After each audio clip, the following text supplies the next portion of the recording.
obviamente lo subo al aula, así que en el ustedes pueden encontrar todo el material que va a haber en clase, no es necesario que tomen apuntes, pero si ustedes quieren tomar apuntes, a mí lo pueden hacer obviamente, ¿ya?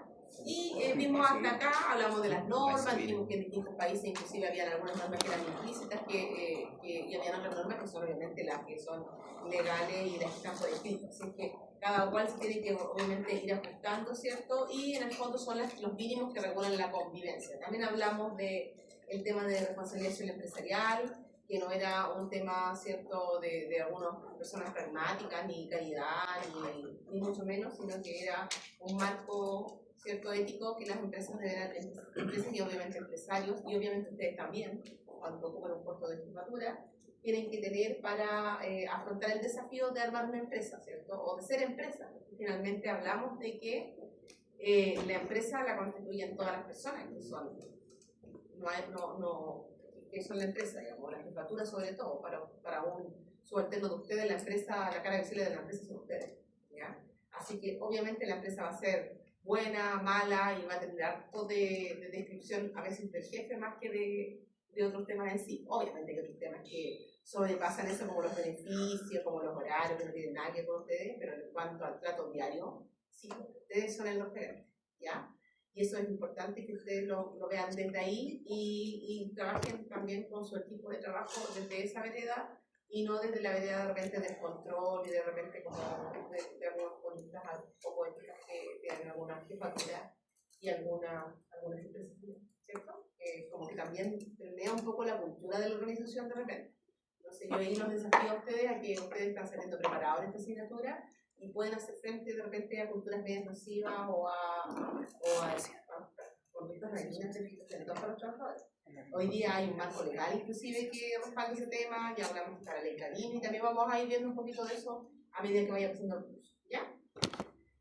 Bueno, respecto de sostenibilidad dijimos que pasaba entonces cuando todos hacemos lo correcto, construimos una mejor sociedad y son cimientos sólidos entonces para organización saludable. Hemos hablado también y se ha hablado un montón de salud mental, de hecho, ¿cierto? Hay otros temas con el tema de salud mental y ustedes van a hacer...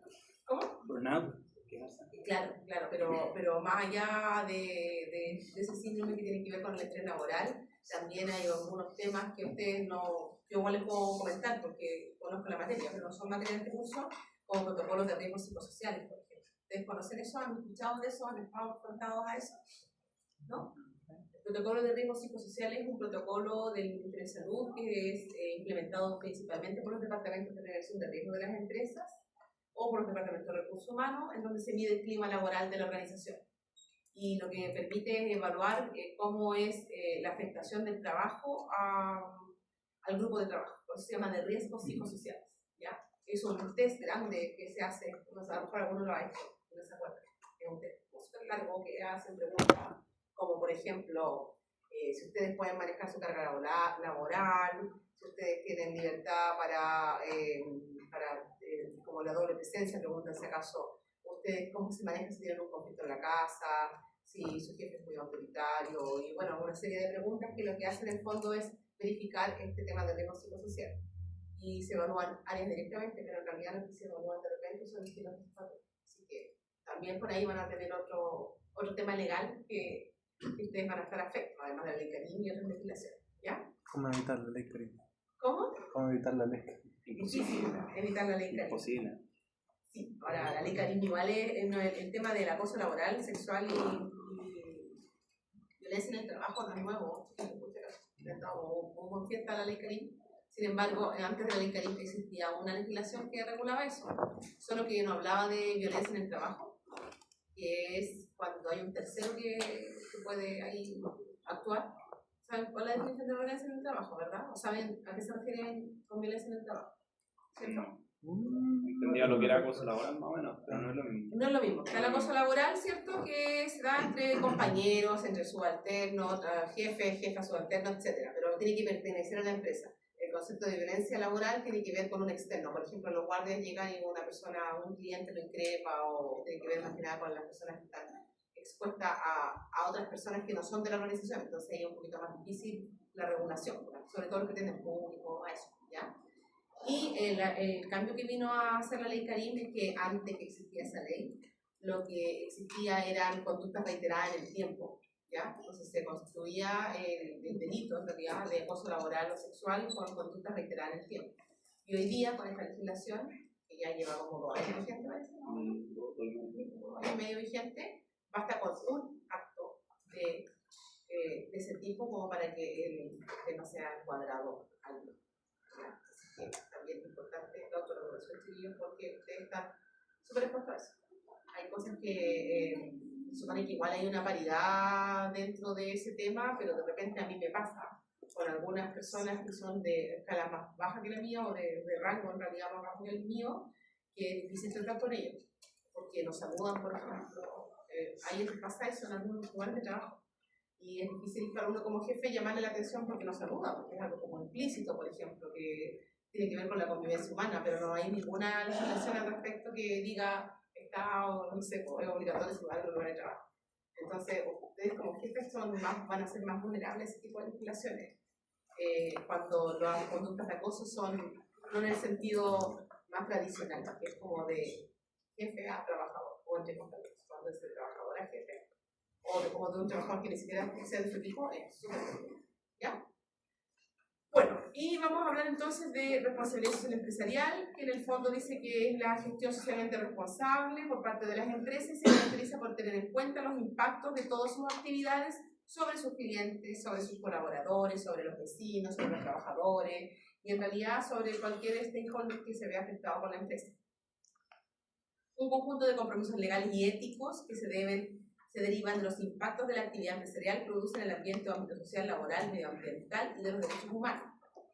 La responsabilidad social empresarial puede definirse como la contribución activa y voluntaria al mejoramiento social, económico y ambiental por parte de las empresas, debiendo hacerse cargo a lo menos de los impactos que produce cualquier grupo de interés, como la sociedad en conjunto, generalmente con los objetivos de mejorar su situación competitiva y valor añadido. O sea, aquí ya estamos hablando de algo que trasciende más allá incluso que la legislación, ¿cierto? O sea, hay una legislación, cuando veamos cuáles son los 3 ejes, los 3 pilares de la sostenibilidad, ustedes se van a dar cuenta que uno de ellos es el pilar medioambiental. Pero el pilar medioambiental no es opcional, o sea, no es que las empresas, por ejemplo, se hagan cargo hoy día con la ley REC de sus materiales de envase y empaque para no contaminar. No es algo que lo vayan a hacer por calidad ni porque es RCE, es algo que está en la legislación. Que la empresa X no emita el ruido o no molesta a sus vecinos con actividades industriales que generen ruido, tampoco es un mérito de la empresa, digamos, es parte del trabajo que deben desarrollar. Y ahí, sobre todo, ustedes van a ser directamente responsables. ¿Han tenido temas de ruido en los lugares de trabajo? Era como una muerte. Sí. Pero no hay vecinos. No, sí. Igual hay vecinos y hay denuncias, ¿o no? La ENEA denuncia siempre, pero la DGAC tiene todo normal, entonces tiene una legislación, entonces normal un poco de ruido. Ah, perfecto. Sí, porque en el bosque, en la época en el bosque. Tengo una persona, o sea, una amiga de la universidad ahí, me ha dicho que igual algunas cosas del ruido del avión cuando pasan cerca de los casos. Claro, ahí el tema del ruido es súper complicado porque hay un protocolo hoy día que va a cambiar incluso, pero no para mejor, para peor, o para más exigencia en realidad hacia el 2028, que indica que por cada denuncia de ruido que exista en una empresa, que se haga una informe oficial, no un llamado ni un comentario sobre el informe oficial en la página web de la Superintendencia de Medio Ambiente. Se tiene que hacer un seguimiento. Entonces lo que sucede en eso es que llega un oficio de empresa, la empresa tiene que contratar una ETFA, que es una entidad técnica fiscalizadora ambiental, que se especializa en ruido, y esa entidad técnica tiene que hacer una evaluación de ruido, dependiendo de la legislación, ¿cierto? Porque ustedes saben que hay horarios de ruido, de 21 a 7 de la mañana, a 7 de la mañana. Límites distintos, límites en caso de las zonas industriales, las zonas límites o la zona residencial. Y lo que ahí sucede es que la empresa ETFA hace un informe que va directamente a la superintendencia. Ah, qué bonito. Entonces es súper complicado el ruido porque, adicional a eso, el límite permisible son 45 decibeles de noche y 55 decibeles de día. Ustedes saben de ruido, ¿cierto? ¿Saben cuánto es 45 decibeles? O sea, no me refiero, pero sino que es forma de percepción. Esa es la práctica. Menos de una conversación son 65 decibeles, ¿no? Ah, pues alto, sí. O sea, 45 decibeles. Nada. Yo hablo 65 veces. Sí. Me O sea, uno atrevería a habla decir- 60 aproximadamente. Esta conversación yo creo que se está produciendo alrededor de 60 decibeles. Yo diría que está mal hecho la... Entonces, súper difícil porque además, peor, cuenta el lugar del receptor, la calificación del lugar del receptor. Entonces, se los comento porque, por ejemplo, si una empresa está calificada en zona industrial, tiene un límite X de ruido, no me lo sé, pero en el fondo da lo mismo si es que el vecino que está reclamando está en zona residencial, porque cuenta el límite de la zona residencial. Está mal hecho. Esto pasa con los colegios, no se aplica para los colegios. O sea, que no era todo. Me atrevería a decir que nadie lo cumple. Lo que pasa es que los vecinos no lo saben y no todos reclaman. Sí, pero es que solo los 45 no los cumple nadie. No. Difícil, o sea, ni un supermercado por chiquillos, sino camiones. El tránsito de camiones, por ejemplo, no se considera fuente estacionaria, sino que además es que el ruido está de un camión dentro de un predio de la empresa, no aplica norma de ruido estacionaria, aplica esta norma de la diferencia. ¿Qué es de la alarma de los bomberos? El tema de Chile, por ejemplo. ¿Y cómo el tema de los La bomberos? caldera. ¿Y los bomberos? Cuando ponen su Es un alarma. servicio de emergencia. Pero la bombero no es una empresa. No hay ningún servicio. Pero una empresa, por ejemplo, empresa antigua, empresa productiva, el aeropuerto se tiene todo claro ahí con la norma, pero hay otras partes donde ustedes van a trabajar y ustedes va a pasar que en algún momento, y se los nombro porque va a pasar que en algún momento que se denuncia a una empresa el encargado de implementar normas o de implementar medidas para reducir o mitigar los ruidos con ustedes. ¿O no? Sea faenado. Se la encargamos a producción. Producción no sabe de ruido. Ustedes lo han llamado en un tema así de ruido. Y No saben debería de ser ruido. prevencionista Nos riesgo. pagan por hacer ruido. Claro, como al revés. No debería ser prevencionista riesgo. No, pero prevencionista de riesgo tiene como las habilidades técnicas para reconocer eso como agente industrial y hacer como las evaluaciones técnicas de medición, eso, pero no para hacer un cambio productivo en la maquinaria que puedan bajar los decibeles de ruido en la fuente. Ah, no, eso sí, pero... Y eso lo tienen ustedes. Entonces, en el fondo, lo que debería ocurrir es que prevencionistas como ustedes, porque tengo esta máquina, o sea, tengo tantos decibeles de ruido, tengo este problema, yo opino que... Aumentar la aislación, ¿no? Sí, porque- ustedes van pero ahí- y casi siempre hay, la casi producción- siempre la medida es esa, La mantención producción no va a obviamente, detenerse. porque tienen que disminuir la vibración. Y otros, pero también es trabajo de ustedes. Y el ruido es súper complicado, el ruido de física. Así que, bueno, eso, un paréntesis. Yo de repente le digo, chicos, que decir. Entendemos. Sí, es que estoy tratando de justamente aterrizar los lenguajes de ustedes. Bueno, entonces, los principios que deben cumplir la RC, cumplir la legislación, eso es obvio. Las normas internacionales vigentes, las normas internacionales vigentes casi siempre son adoptadas por las empresas de forma voluntaria, ¿ya? ¿Cuáles pueden ser normas internacionales vigentes, chiquillos? ¿Cuál se le ocurre? ISO. Norma chilena. La DIN. También. Lo saben. Ya, pero estas normas no son obligatorias para todas las empresas. No. La empresa dice, yo quiero estar certificada ISO y ya una vez que lo dice, ya es obligatorio para ella, pero no es que todas las empresas tienen que hacerlo porque es un tema totalmente voluntario. La RC es carácter global, ¿cierto? Y compromisos éticos, manifestación a través de impacto y la orientación en realidad es hacia la satisfacción de los stakeholders más que hacia el cumplimiento normativo, porque el cumplimiento normativo, insisto, es algo que sí o sí tiene que existir, ¿ya? Entonces, cuando ustedes le hablen de RCE, ustedes no confundan RCE con cumplimiento normativo, porque eso es el mínimo. La empresa tenga o no tenga, sea o no sea sostenible, tenga conducta ética o no, tiene que cumplir la legislación. Ese es el proceso. ¿Qué es RCE? La responsabilidad social. Ah, ya, la abreviación. Claro. Son como en el fondo son, para que ustedes lo sepan, son estas conductas o estas prácticas que tienen las empresas que van más allá de la legislación. Que en realidad hay una preocupación importante por mantener el lugar o la gente o los clientes o los stakeholders en el impacto negativo que genera una empresa, porque todas las empresas generan impacto negativo. ¿Ya? Sí. Acá hay un cuadrito que se los voy a dejar ahí para que ustedes lo vean después, pero en el fondo es como un esquema de lo que es responsabilidad social empresarial y lo que es filantropía, ¿cierto? En el fondo hablamos de las empresas con reconciliación empresarial y cuando es filantropía hablamos del gerente general que es muy caritativo y que es una persona muy buena y quiere, no sé, por ejemplo, utilidad, acción, etcétera, pero es algo como puntual que tiene que ver con una persona. En cambio, lo otro es un tema más sistémico que tiene que ver con la empresa en sí, que obviamente impacta el comportamiento de los directores y del gerente, obvio. Si el gerente no tenía ahí con la sostenibilidad, es difícil que te va a poder con eso. ¿Ya? Esa empresa se va a dedicar solamente a cumplir la legislación y hasta ahí va a llegar. ¿Ya? La mayoría son acciones. No tengo esa opinión, desde mi experiencia profesional. No pregunto. Es que en las empresas en que yo he trabajado no he visto, afortunadamente, eso. Yo recuerdo que yo empecé trabajando como prevencionista en muchas empresas y tenía la fortuna de que en las empresas donde yo trabajaba no era necesario un prevencionista, o sea, no era requerido por ley. Entonces ya ahí ya tú te das cuenta que entonces esa empresa no está cumpliendo el objetivo legal, sino que tiene un interés real por proteger a los trabajadores en ese caso. ¿Ya? Pero entiendo también que hay empresas que de ahí no solamente con la legislación y de ahí el clima y de ahí se explican otras cosas. O sea, esto es un tema sistémico. Recuerden que las empresas son un sistema finalmente.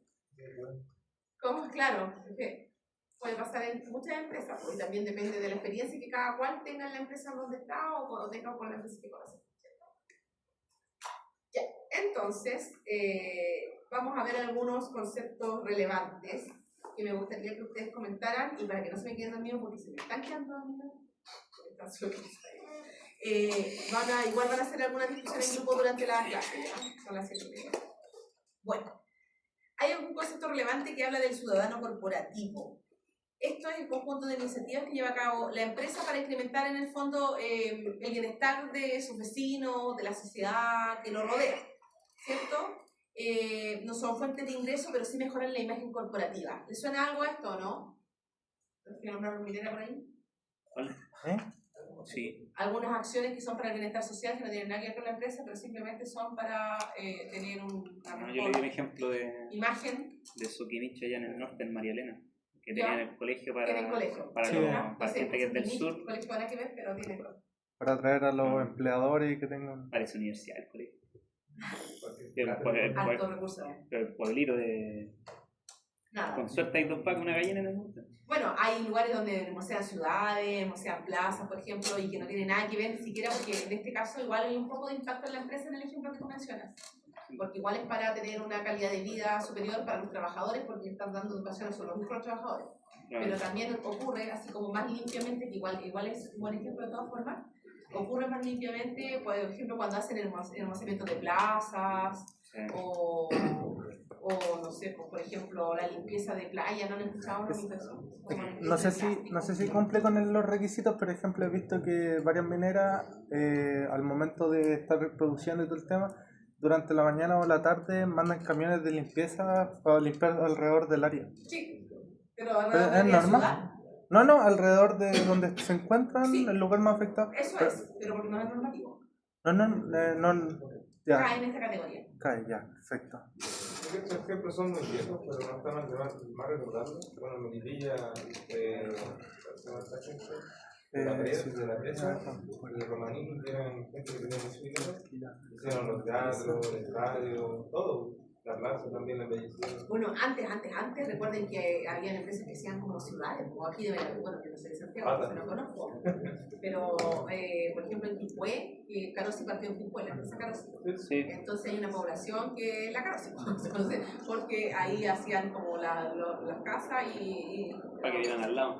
para que vivieran ahí y casi que se lo pasaban como a otros trabajadores. En el sol, el retiro creo que era. Sí, lo pasado era muy común que las empresas hicieran clases y se amarraron un trabajo. Bueno, las salitreras, pues chiquillos, y las salitreras finalmente trabajaban como de esa forma, pero en el fondo esto es como lo parecido, pero que sea más que nada por la imagen de la empresa y no por un beneficio, aunque sea indirecto hacia la empresa. Acá es como solo imagen, entonces acá van a encontrar estos grupos de trabajadores que hacen voluntariado, por ejemplo, voluntariado de ir a recolectar botellas a la playa, voluntariado de enseñar a leer, a alfabeto, voluntariado que tiene que ver con obras sociales, ¿ya? Entonces eso obviamente afecta a los stakeholders. ¿Ustedes qué entienden por stakeholders? Igual lo vamos a ver todas las Todos los clientes como inversionistas, clientes normales, los mismos usuarios y consumidores como tal, podrían decir. Todos los Eso es tal cual. En el fondo es cualquier grupo, entidad o persona que se vea afectado por la empresa, ya sea afectado directamente, positivamente, negativamente. O sea, desde clientes a trabajadores, vecinos, entidad fiscalizadora, accionistas, banco, todo el medio ambiente, comillas, medio ambiente, o entidades que rodean la empresa. Entonces, obviamente que el desarrollo sostenible es necesario para la organización o para la sociedad y tiene que estar en la cadena de valor. Ahora, hay algunos casos aquí donde no hay mucho tema de ciudadano corporativo. Esto igual es medio antiguo, aquí se me cae el carnet, el 321, pero ustedes no deben conocer este caso, pero como ahora se van a reunir en grupos, para que no se igual, por favor, lo van a investigar y ahora van a saber de qué se trata. Este es el caso Freirina, el de la industria porcina. Hay algunos vacíos, comillas, vacíos legales en algunos temas que afectan bastante a la comunidad y tienen que ver con la parte medioambiental. En Chile no hay una norma de olores para todos los olores. No, porque no se Es puede muy medir. difícil porque es muy cualitativo el tema de los olores. No es como el ruido que tú puedes poner un sonómetro y un dato objetivo. Hay que hacer una escala. Pero sí, para la industria porcina sí hay, ¿ya? Para algunos tipos de industria sí hay. Y además es súper complejo de medir. Es que sí, claro, es como eso, pero también tiene que ver con las dinámicas de los lugares, porque los aromas se disipan en el aire y se concentran en algunos lugares dependiendo de la geografía del lugar. En las que, sí, es verdad, así está como tú lo dices. Usted puede tener una empresa allá y si está literal en la punta del cerro, el aroma no se va a posar sobre la empresa, se va a posar quizás en alguna quebrada, en algún lugar y no necesariamente puede correr kilómetros y puede estar súper lejos de la empresa. Parecía tiene la cuestión de la quebrada, ¿Ya? no se disipa y tiene otra cuestión que la tiene en un valle y ahí sí llega hasta cualquier parte. Es súper como el terminal difícil, pesquero que está cerca de los espejos. Ese es cuático. Yo tengo un problema con el ajo. En la empresa donde trabajo hace pastillas de ajo. Entonces quema el ajo en unos hornos. Y nos reclama una persona que está a 200 metros de la empresa, justamente en una población, y a ella dice que en su patio se le concentra el olor a ajo y no le gusta el olor a ajo. Múdese. Claro, los vampiros creo que pero es difícil porque no hay norma. No hay norma. Tú le preguntas a todos los vecinos inmediatos, así está la empresa, el vecino, y nadie siente olor a ajo. Hay una fábrica de empanadas, les digo como que no le molesta la cebolla, la empanada, pero no, a ella le molesta el ajo. Y entonces, claro, entonces por eso le digo, el tema, y pasan por otro tipo de soluciones. ¿Por qué soluciones creen ustedes que va a pasar el tema de aroma? Ustedes como ingenieros de mantenimiento industrial, ¿cuáles medidas de ingeniería se pueden aplicar para un Químico. problema como Neutralizar. Químicos que Algún químico, claro, que neutralice el olor, pero eso eventualmente podría generar no hay un químico que neutralice todos los aromas, ¿no? Cloro nomás. Alfalfa. nos sobraron energía. un ventilador gigante para que sea valorado. O de Ahí puede ser. disipación. O cambiar. Filtros, pues chiquillos, filtros de carbón activo. Cambiar el producto. Cambiarlo por un Ahí sustituto. habría que averiguar qué compuesto de esa El madera. carbón activo. Cambiar el compuesto. ¿Has metido un carbón en un refrigerador? Sí. Para los- Sirve. Carbón. Sirve. Sirve. Cambiar el compuesto por algo más Un sintético. pancito quemado. Claro. Ahí, no sé, ahí es cambiar de dirección a la señora que reclama. Pero bueno, hay distintos temas y a ustedes igual les van a llegar algunos temas que tienen que ver con esto. Qué mal. Entonces, la idea es que ustedes se junten en equipo antes que se queden dormidos y ojalá que se junten en los mismos equipos que van a trabajar para después. ¿Cuántos tienen que ser? Yo creo que entre 4 y 5 es un buen número de grupos. Están acostumbrados cuando hacen grupos ustedes de ¿cuántos 4 a hacen un 5. grupo? De 40 van a decir los pillos. De 4 a 5. De 4 a 5 está bien. ¿De 4 a 5 Para que lo hagan como con su grupo habitual. Ya, entonces, reúnanse. La idea es que busquen en internet Google el caso Freirina y acá hay otro también que tiene que ver con la celulosa de Arauco, por el daño ambiental que provoca por la muerte de cisne, y ustedes encuentren otro caso distinto a estos dos que tiene que ver con el departamento. ¿Sabes qué? Pero ¿cómo? ¿Pero con respecto al caso Freilina o al caso que está acá? Investiguen, solo el caso Freilina, investiguenlo para que ustedes vean ¿Qué- en internet hay de todo, qué van a punto- encontrar material desde videos, desde vecinos gritando. ¿Qué puntos hay que enfocarnos? No, la idea es que ustedes solamente el caso no es evaluado. La idea es que ustedes solamente vean el caso, claro, lo conozcan, se interioricen y lo debatan y lo conversen entre ustedes. ¿Qué les parece? ¿Qué no les parece? Está en el Instituto de Derechos Humanos.